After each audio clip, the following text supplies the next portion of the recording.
রে মা, তুই এসব কাদামাটি নিয়ে কি করিস? কিছু না মা, এমনিতেই খেলা করার জন্য নিয়ে আসলাম। এ তো দেখছি পচা পুকুরের কাদা, কি গন্ধ! কি যে বলো না মা তুমি, কাদাতে তো একটু মাটির গন্ধ থাকবেই। যাও, তোমাকে দেখা লাগবে না, তুমি ঘরে যাও। এসব পচা কাদা নাড়তে নিষেধ করলাম, তাও শুনলি না তো। যদি গায়ে কোনো খোস পাচড়া বের হয় তাহলে কিন্তু আমাকে তখন বলতে আসিস নে। ঠিক আছে, বলবো না, যাও তুমি ঘরে যাও। সে না হয় গেলাম, কিন্তু তাড়াতাড়ি হাত পা ধুয়ে ঘরে আয়, রান্নার কাজে একটু সাহায্য কর আমায়। ঠিক আছে মা, তুমি যাও, আমি আসতেছি।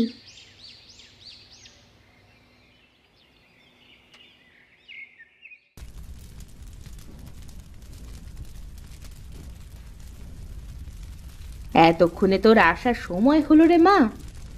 একটা বড় চুলা বানিয়ে ফেলেছি মা, শুকিয়ে রাখলে বৃষ্টির দিনে তোমার কাজে আসবে। বেশ ভালো কাজ করেছিস মা। এবার বসে আমায় একটু তরকারি কুটোতে তো দেখি।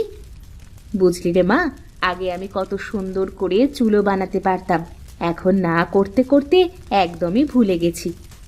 যে কোনো কাজ না করলে ভুলে যেতে হয়।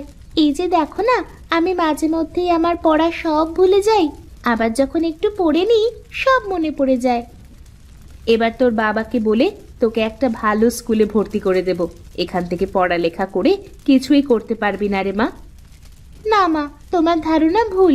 যে কোনো জায়গা থেকে ভালো করা যায়, শুধু নিজের চেষ্টা থাকা লাগে। বাহ, বেশ পাকা পাকা কথা শিখেছিস তো। বলি, স্কুলে কি এগুলোও শেখায় নাকি? স্কুলে সব কিছুই শেখায় মা। এখন আমি যদি না শিখি তাহলে কেউ তো আমাকে জোর করে শেখাতে পারবে না। অত কিছু বুঝি নে বাপু, বাপের জন্মে তো লেখাপড়া করার সুযোগ পায়নি, তাই জানিও নে। মা, আমার তো তরকারি কোটা শেষ, এখন কি করব? আর তো কোনো কাজ নেই, তুই বরং ঘরে গিয়ে পড়তে বসরে মা।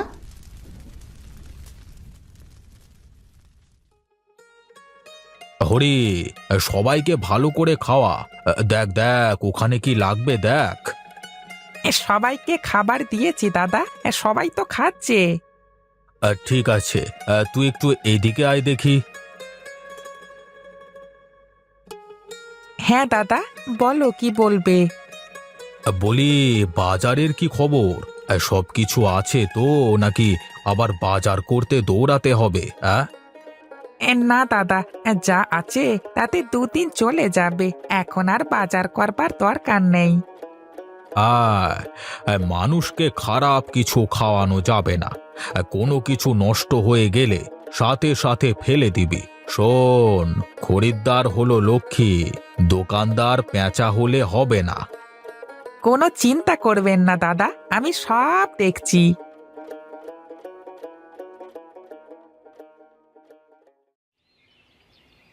মা, একটু আস্তে টানো না চুলগুলো, আমার খুব ব্যথা লাগতেছে।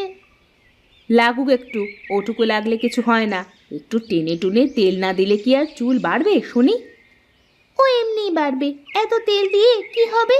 বরং তেল দিয়ে আরো চুলে আঠা আঠা হয়ে যায়। কিচ্ছু হবে না, চুপটি করে বস তো দেখি।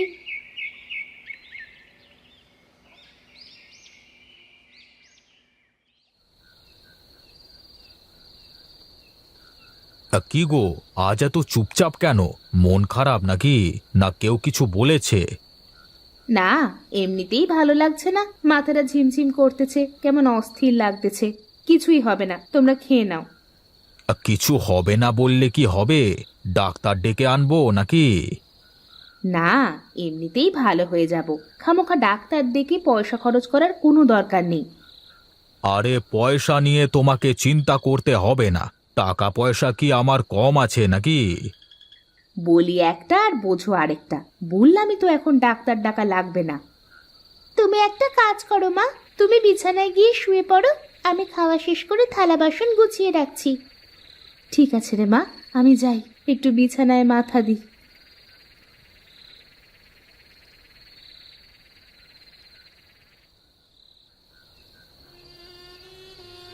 তখন কত করে বললাম ডাক্তার ডেকে আনি, আমার কথা শুনলো না। এখন বুঝুক মজা। বাবা, তুমি থামবে? মনে হয় মা ভেবেছিল এমনিতেই এমন হচ্ছে, তাই তো ডাক্তার ডাকতে নিষেধ করেছিল। আর বাড়ির বউয়েরা সবসময় এরকম একটু করে। বেশি পাকা পাকা কথা শিখে গেছিস তুই। এখন দেখ তো মায়ের কি অবস্থা। না পারছি ঘুমাতে, না পারছি জেগে থাকতে। তুমি ঘুমিয়ে পড়ো বাবা, আমি মাকে দেখতেছি। আমাকে তো আবার সকালে ঘুম থেকে উঠেই হোটেলে যেতে হবে। তা আবার হয় নাকি? তোকে একলা জাগিয়ে রেখে আমি ঘুমাতে পারি নাকি? সকাল না হলে তো ডাক্তারও ডাকতে পারছি না। তুমি একটু ঘুমিয়ে নাও, আমার ঘুম আসলে আমি তোমায় জাগিয়ে দিয়ে ঘুমোবো। না রে মা, কাল দরকার হয় হোটেল বন্ধ করে রাখবো। হোটেল বন্ধ রাখলে বাজারের এত মানুষ না খেয়ে থাকবে নাকি? হোটেল তো ওই একটাই। সে যা হয় হবে, হরি একলা সামলে নিতে পারবে।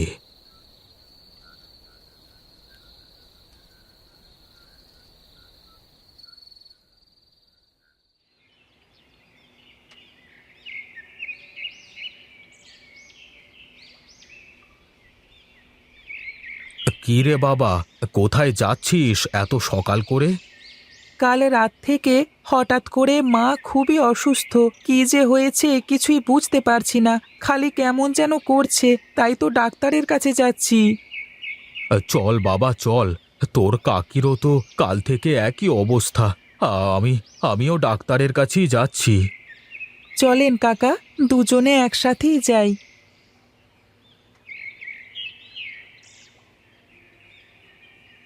ও প্রতাপদা, প্রতাপদা, আরে ও প্রতাপদা, কোথায় চললে ওরকম হন হন করে? কি রে, তোরা কোথায় যাস? দাদা, কালকে রাত থেকে গিন্নি অসুস্থ, মাথা ঝিমঝিম করে, গায়ে জ্বর, কিছুই তো বুঝতে পারছি না। কি বলিস রে? আরে আমার গিন্নিরও তো ওই একই সমস্যা। কি রে ভাতিজা, তোর আবার কি? কাকা, রাত থেকে মায়েরও ওই একই সমস্যা। হায় হায় হায় হায়, কি যে বলিস তোরা! ব্যাপারটা তো সুবিধের মনে হচ্ছে না। চল চল, আগে ডাক্তারের কাছে গিয়ে দেখি।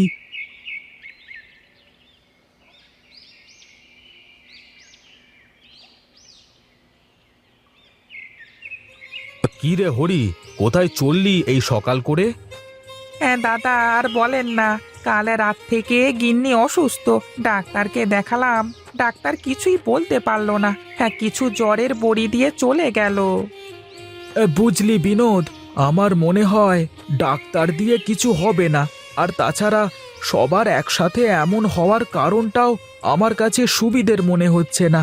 তার চেয়ে বরং চল আমরা বুড়িমায়ের কাছে যাই, সে কি বলে শুনি। হ্যাঁ দাদা, তাই চলো, দেখি কি বলে।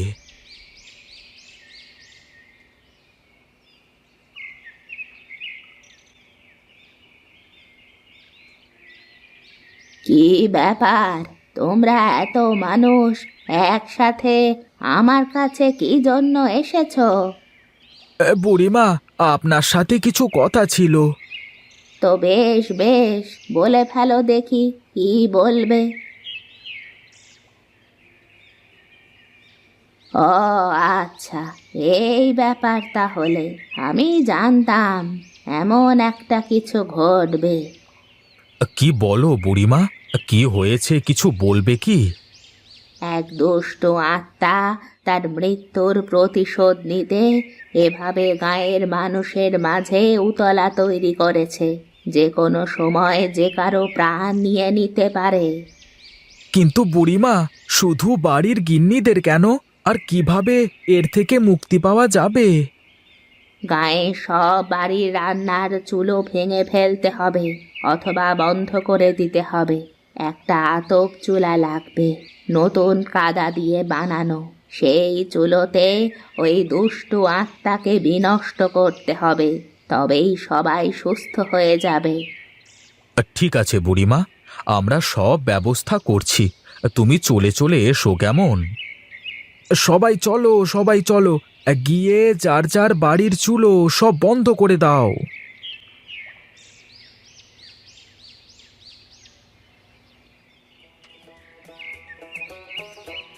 বুড়িমা, আর কিছু কি লাগবে তোমার?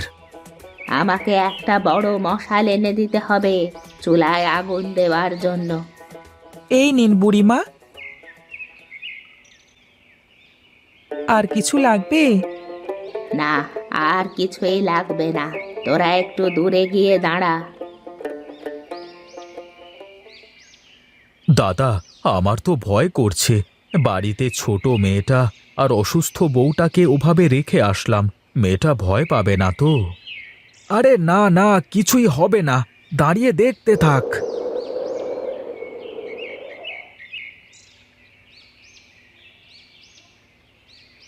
সবাই শোনো, এবার তোমরা সবাই যার যার বাড়িতে চলে যাও। আজ কেউ রান্না করবে না। বাড়িতে গিয়ে দেখো সবাই ভালো হয়ে গেছে। আপনাকে আপনাকে অসংখ্য ধন্যবাদ বুড়িমা। থাক বাবা, এটা তো আমার কর্তব্য। যা, তুই তোর বাড়িতে যা, গিয়ে দেখ তোর গিন্নি সুস্থ হয়ে গেছে।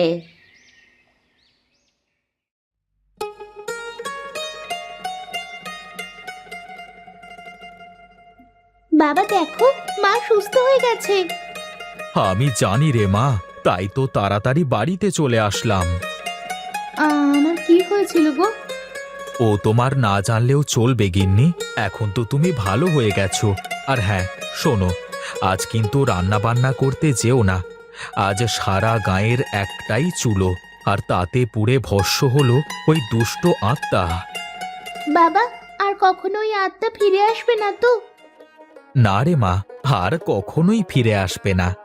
তোমরা তাহলে ঘরে থাকো, আমি বাইরে থেকে তোমাদের জন্য কিছু খাবার কিনে আনি, কেমন? ঠিক আছে, তাহলে তাড়াতাড়ি চলে এসো কিন্তু।